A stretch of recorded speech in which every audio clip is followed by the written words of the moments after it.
तो दोस्तों आज हम लोग इस वीडियो में बात करने जा रहे हैं यूरोप के एक बहुत ही ज्यादा इंपॉर्टेंट और भारत के सबसे अच्छे दोस्तों में से एक फ्रांस को लेकर। देखिए, भारत और फ्रांस के बीच में इस समय बताया ये जा रहा है कि एफटीए जैसा कुछ पकना शुरू हो चुका है और आगे जाकर ये एक ऐसे बड़े समझौते में कन्वर्ट हो सकता है जिससे दोनों देशों के जो संबंध हैं वो ईच अदर बहुत ज़्यादा मजबूत होंगे, दोनों को बहुत ही ज़्यादा फायदा होगा। फिर आप एफडीआई ले लीजिए, बाकी के आर्थिक सिस्टम ले लीजिए, डिफेंस ले लीजिए या फिर एविएशन का फील्ड ले लीजिए, लगभग सभी तरह से भारत और फ्रांस के बीच में मजबूत संबंध होने जा रहे हैं। तो चलिए डिस्कशन करते हैं। आप बस इस इंपॉर्टेंट वीडियो को एकदम अंत तक जरूर देखिएगा और चैनल को सब्सक्राइब करना बिल्कुल मत भूलिएगा। तो वैसे तो रिसेंटली हम लोगों ने देखा कि अडानी मामले को लेकर फ्रांस की सबसे बड़ी दिग्गज कंपनी जो कि ग्रीन एनर्जी के सेक्टर में इस समय बहुत अच्छा कर रही है, टोटल एनर्जीज,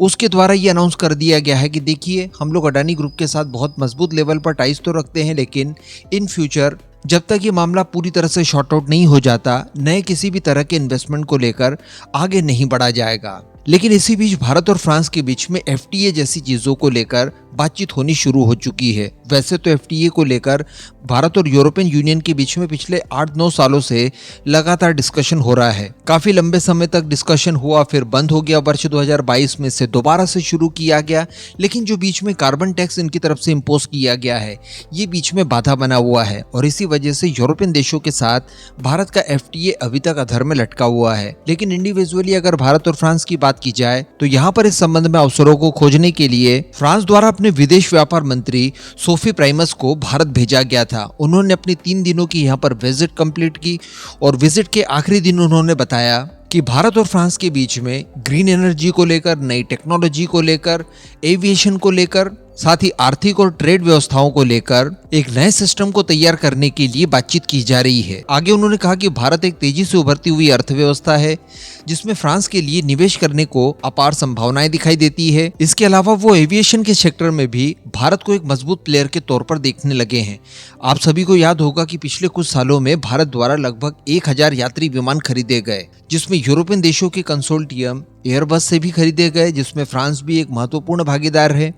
इसके अलावा अमेरिकन बोइंग से भी 500 की संख्या में लगभग एयरक्राफ्ट्स खरीदे गए। अब इनको लेकर भारत काफी लंबे समय से प्रयास कर रहा है कि एयरबस भारत में आकर अपने विमानों की मैन्युफैक्चरिंग वगैरह करे। इसके अलावा वो भारत की रिक्वायरमेंट भी फुलफिल कर सकेगा और साथ ही यहीं से वो एक्सपोर्ट वेरिएंट के विमानों को भी तैयार करके अन्य कस्टमर्स को प्रोवाइड करे, जैसा कि उनकी तरफ से कुछ मैन्युफैक्चरिंग यूनिट्स चाइना में स्थापित की गई है। तो इसको लेकर अब बातचीत करनी शुरू कर दी गई है, जो कि अगले चरण तक पहुंच चुकी है। इसके अलावा भारत और फ्रांस के बीच में व्यापार की अगर बात की जाए तो देखिए, व्यापार तो काफी बड़े स्केल पर होता है। पिछले 5 सालों की अगर बात की जाए तो ये जो व्यापार है काफी ज्यादा स्थिर रहा है। 11 से लेकर 13 बिलियन डॉलर्स के आसपास का दोनों देशों के बीच में बायलैटरल व्यापार होता है। अगर हम लोग फाइनेंशियल ईयर 2022-23 तक देखें तो अब संभावनाएं देखी जा रही है कि इसे किस तरह से बढ़ाया जाए, जिसके लिए भी कुछ एग्रीमेंट्स वगैरह भारत और फ्रांस के बीच में साइन हो सकते हैं। इसके अलावा अगर एफडीआई की बात की जाए तो प्रत्यक्ष रूप से अभी तक बताया जाता है कि फ्रांस के तरफ से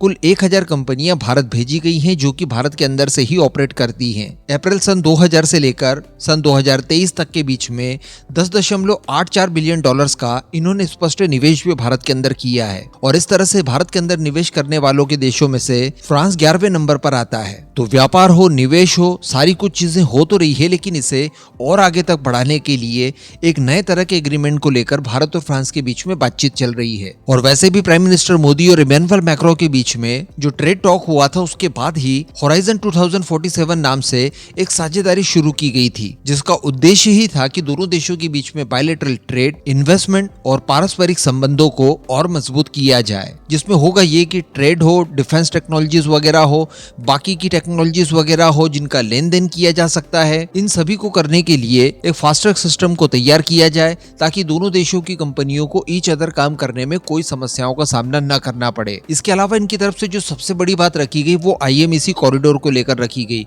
हम सभी जानते हैं कि भारत से लेकर मिडिल ईस्ट होते हुए यूरोप तक एक कॉरिडोर तैयार किया जा रहा है, जो कि बहुत महत्वाकांक्षी है और सबसे बड़ी बात कि ये चाइना की बीआरआई परियोजना के टक्कर में तैयार किया जा रहा है। चूंकि इसके ऊपर सतत रूप से काम किया जा रहा है, आने वाले समय में जो कुछ बाधाएं आ रही है, खासकर इजराइल वगैरह को लेकर, इसके निपटान के लिए भी सारे समाधान लगभग निकट भविष्य में दिखाई दे रहे हैं। तो ये चीज़ें जिस दिन शॉर्ट आउट हो जाएगी और एक प्रॉपर कॉरिडोर तैयार हो जाएगा, उसके बाद ये सारे सिस्टम जो तैयार किए जा रहे हैं ट्रेड को लेकर, ये उसे कॉम्प्लीमेंट कर पाएंगे। तो कॉरिडोर तैयार होने से पहले अगर एफटीए जैसा कोई एग्रीमेंट भारत और फ्रांस के बीच में तय हो जाता है तो ये दोनों ही देशों के लिए म्यूचुअली काफी बेनिफिशियरी साबित हो सकता है, और इसी कवायद को इस समय भारत और फ्रांस द्वारा किया जा रहा है। तो उम्मीद कर सकते हैं कि सारी चीजें जल्द से जल्द सुव्यवस्थित हो। इस पूरे मुद्दे पर आपका क्या मानना है, नीचे कमेंट करके जरूर बताइएगा।